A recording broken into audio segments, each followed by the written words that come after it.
வணக்கம் மக்களே, tea cup channel உங்களை அன்புடன் வரவேற்கிறோம். நம்ம வெயிட் மிஷின் வாங்கி டயட்டில் இருக்கும் போது தான் பிரியாணி ஃபங்க்ஷனாக வரும், சிக்கன் ரைஸ் ஃபங்க்ஷனாக வரும், நிறைய பர்த்டே ஃபங்க்ஷன் வரும், நிறைய கல்யாண ஃபங்க்ஷன் வரும். என்ன தான் செய்கிறது? கண்டிப்பாக ஃபங்க்ஷன் போனால் சாப்பிடாமல் நம்மளால் இருக்கவும் முடியாது இல்லையா? வேணான்னு சொன்னாலும் சாப்பிடுன்னு சொல்லி நம்மளுக்கு வைக்கிறாங்க. நம்ம எப்படி வெயிட் லாஸ் பண்ணுறது? ஒன்றுமே புரியல. தலையில் கையை வச்சுட்டு உட்காண்ட்ருக்கேன் நான். என்ன செய்யலாம், ஏது செய்யலாம் என்று. வாழ்க்கை எதை நோக்கி போயிட்டுருக்குன்னே தெரியல. இருக்கிற உடம்பையாவது ஏற்றாமல் மெயின்டைன் பண்ணுவோம். வேறு என்ன பண்ணுறது?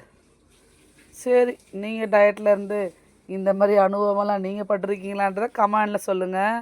பார்த்தீங்களா, நூடுல்ஸு, பிரியாணி, சிக்கன் 65 செம்ம வெளுத்து கட்டினோம் நாங்கள்.